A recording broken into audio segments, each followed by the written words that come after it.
दोस्तों, आज हम सीखेंगे रासायनिक समीकरण को कैसे संतुलित करें। कुछ विधि हैं। पहली विधि है हिट एंड ट्रायल विधि। इस विधि से हम किसी भी रासायनिक समीकरण को संतुलित करना सीखेंगे। बच्चे, ध्यान से इस वीडियो को देखना और कोशिश करना एक ही बार में आपको समझ में आ जाए। पेन कॉपी लेके बैठना, है ना? मूर्ति बनकर मत बैठ जाना, पता चले कि आप बेड पर लेटे हुए और आप मेरी वीडियो देख रहे हैं। हमें बिल्कुल पसंद नहीं है ऐसे लोग। तो प्लीज़ उठ जाएँ और पेन एंड कॉपी लेके ही बैठें।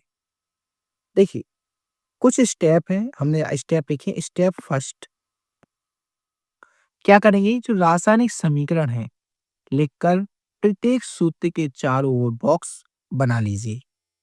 जैसे मान के चलो, हम एक अभिक्रिया लिख रहे हैं, आयरन प्लस जल और फेरिक ऑक्साइड प्लस H2, ठीक है? तो हमने ये अभिक्रिया लिख दी या फिर आपको ये इक्वेशन दिया गया है। मान के चलो क्वेश्चन आया, आपको ये इक्वेशन दिया हुआ है, अब बोल रहे हैं कि चलो इसको तुम संतुलित करके तो दिखाओ। तो अब हमें संतुलित करना है। तो हम क्या करेंगे? इस बॉक्स बना के नहीं देगा, तो संतुलित करते समय बॉक्स के अंदर कुछ भी परिवर्तन ना करें। हम इन सभी को किस में लिख लेंगे? बॉक्स में लिख लेंगे, ठीक है? अब दूसरा पॉइंट देखो, यहाँ लिखा है रासायनिक समीकरण लिखकर प्रत्येक सूत्र के चारों ओर बॉक्स बना लीजिए और संतुलित करते समय बॉक्स के अंदर कुछ भी परिवर्तन ना करें। कहने का मतलब है ये बॉक्स के तुम्हें बाहर-बाहर घूमना है ना? भीतर मत घुस जाना, ठीक है?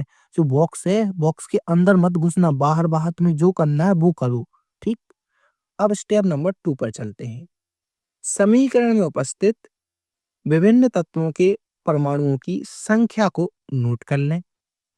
जैसे यहाँ पे हमने लिखा है कि भई देखो, जो Fe है मेरे पास वो 1 है ना? अभिकारक में उत्पाद में कितने हैं? 3 हैं। H अभिकारक में 2 हैं, उत्पाद में 2 हैं। ऑक्सीजन अभिकारक में 1 है और उत्पाद में 4 है। देखो यार, गिन के फिर से बता दे रहे हैं हम आपको। यहाँ पे Fe कितने हैं बच्चा? 1 है। यहाँ पे Fe कितने हैं? 3 हैं। यहाँ पे ऑक्सीजन कितनी है? 1 है। यहाँ पे ऑक्सीजन कितने हैं? 4 हैं। देखो ऊपर लिखा ना? यहाँ पे हाइड्रोजन कितनी है? 2 है। यहाँ पे हाइड्रोजन कितनी है? 2 है। अरे H2 लिखा कि नहीं लिखा? लिखा है ना? तो बस इतनी सी तो बात है। इतना कर लिया ना, बस सॉल्व हो गया इक्वेशन। अब देखो, हमने ये नोट कर लिया।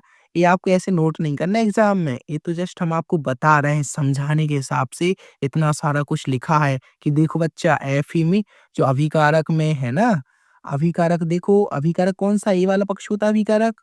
अभिकारक यही होता है ना? इसमें देखो 1 Fe है और यहाँ देखो उत्पाद, उत्पाद में कितने Fe हैं? 3 है। तो हमने सारी डिटेल लिख दी। अब क्या करेंगे? सबसे अधिक परमाणु वाले तत्व को अभिकारक या उत्पाद की साइड उचित गुणांक लगाकर संतुलित करेंगे, जो सबसे अधिक परमाणु होंगे, ठीक है? तो यहाँ पे देखो, यहाँ पर Fe, Fe की अगर अपन देखेंगे, Fe और O, यहाँ पे O कितने हैं? यहाँ पे O 1 है ना? यहाँ पे O कितने हैं? 1 है और यहाँ पे आप देखेंगे कितने हैं? 4 हैं। तो हम इसको सबसे पहले बैलेंस करेंगे। तो हम लिख देंगे H2O के आगे कितने लिख देंगे? 4 लिख देंगे। H2O के आगे कितने लिख देंगे? 4 लिख देंगे। अगर हम यहाँ पे 4 लिखेंगे बच्चा, तो यहाँ पे कितने हो जाएँगे? 4O और H कितने हो जाएँगे? 8 हो जाएँगे। H कितने हो जाएँगे? 8 हो जाएँगे। तो हम इसको बैलेंस करने के लिए कि भई देखो, H2 2 है ना? 2 का गुणा 4 में होगा तो H कितने हो गए? 8। यहाँ पे कितने थे? H 2। H कितने थे? 2। तो 2 में भी हमने कितने का गुणा कर दिया? 4 का। कितने का गुणा कर दिया? 4 का। अभी हम आपको बताएँ ही है ना, टेंशन नहीं लेनी, सब समझ में आएगा, ठीक है? तो यहाँ पे अपन ने बैलेंस कर दिया। अब यहाँ पे देखो 4 O यहाँ पर है ना? और यहाँ पे भी देखो कितने O हैं? 4 हैं। और यहाँ पे देखो Fe कितने हैं? 1 है और यहाँ पे Fe कितने हैं? 3 हैं। अब इसने क्या लिखा है? अभिकारकों एवं उत्पादों की भौतिक अवस्था लिखना। कोई ठोस है, कोई द्रव है, कोई गैस है, तो हम ऐसा लिखते हैं एस, एस फॉर सॉलिड, है ना? लिक्विड को एल लिखते हैं, गैस को जी लिखते हैं, ठीक है। जली विलीन को एजी लिखते हैं। अब यहाँ पे देखो, हमने एक चीज बैलेंस सॉल्व नहीं की है, हालांकि हमने नेक्स्ट स्टेप में करके बताया है ताकि आपको समझ में आ जाए। यहाँ पे एफ कितने हैं, 3 है। तो यहाँ पे भी हम किससे गुणा कर देंगे, 3 से। देखो आयरन है, आयरन किस में रहता है, आपने देखा, लोहा देखा, लोहा ठोस रहता है। अरे ठोस रहता है ना, कड़क रहता है। जल देखा है ना, 4H2O। यहाँ पे किस में है, ये लिक्विड में है। किस में है, लिक्विड में है। फिर यहाँ पे देखो, FeSO4, Fe3O4 है ना।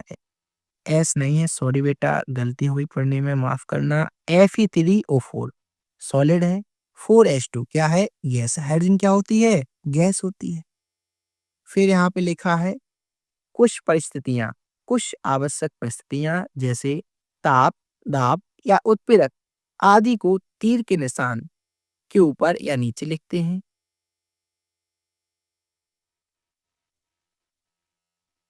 समीकरण के समीकरण में दोनों ओर के तत्वों के परमाणु की संख्या बराबर होनी चाहिए, ठीक है।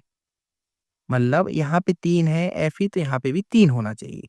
बेटा अंत तक बने रहना, मैं आपको इक्वेशन सॉल्व करके ही बताऊंगा।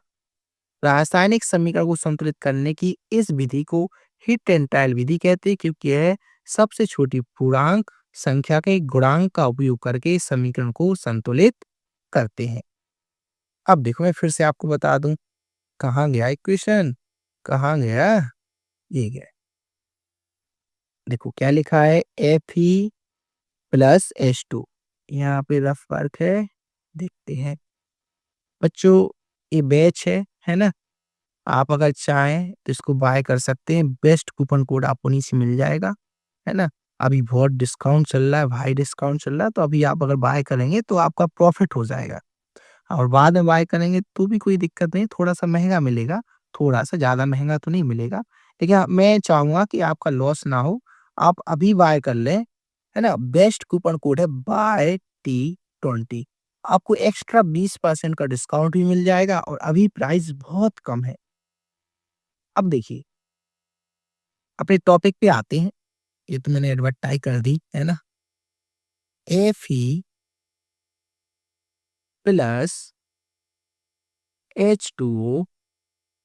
तो यहाँ पे क्या बना है, Fe3O4+H2। हमें इसको बैलेंस करना है। बच्चा देखो यही लिखा है क्या, यही लिखा है। अब देखो चुटकी बजाते कैसे करें, ज्यादा दिमाग मत लगाओ, इसमें देखो कौन ज्यादा है। यहाँ पे देखो बच्चा, ओ कितने हैं, 4 है। सबसे ज्यादा क्या है, ओ कितने हैं, यहाँ पे 4 है। और यहाँ पे तुम्हें वो कितने दिख रहे हैं बच्चा, 1 दिख रहा। भाई यहाँ पे कुछ नहीं तो 1 है। तो एक काम करो, यहाँ पे अगर 1 है तो आगे 4 से गुणा कर दो, है ना। तो 4 एकम कितने हो जाएंगे, 4, ठीक। अब भैया आपने तो यहाँ पे 4 लिख दिया, 4। हाइड्रोजन तो देखो, हाइड्रोजन कितने हो गए, 4 दूनी 8। कितने हो गए, 4 दूनी 8। तो कोई नहीं बच्चा, 8 यहाँ पे कर लो। तो ये 2 लिखे हैं, 2 के आगे क्या लिख दो, 4। तो 4 दूनी 8। यहाँ पे हाइड्रोजन कितने हो गए, 8 हो गए। भैया एफ यहाँ पे 3 है और यहाँ अभिकारक में तो 1 है। कोई नहीं बच्चा, यहाँ पे 3 से क्या कर दो, गुणा कर दो। अब देख लो, इक्वेशन बैलेंस हो गया। तो बैलेंस करना कोई बड़ी बात नहीं है, इसको बोलते हैं हिट एंड ट्राई।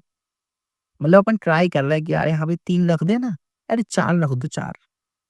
तो अपन ये ट्रायल कर रहे हैं, हिट एंड ट्रायल मेथड बोलते हैं। तो ये सबसे आसान मेथड होती है किसी भी रासायनिक समीकरण को संतुलित करने के लिए।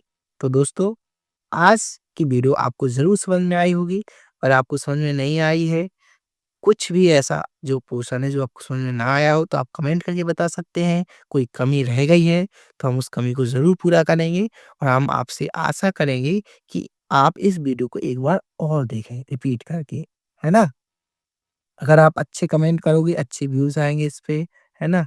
तो आपको जो रासायनिक समीकरण संतुलित करना है, उसकी मैं अलग से एक क्लास ले लूँगा। उसमें बहुत सारे क्वेश्चन सॉल्व करा दूँगा, है ना? 20-25 क्वेश्चन सॉल्व करा दूँगा, ताकि आपके माइंड में छप जाए, मक्खन हो जाए बिल्कुल।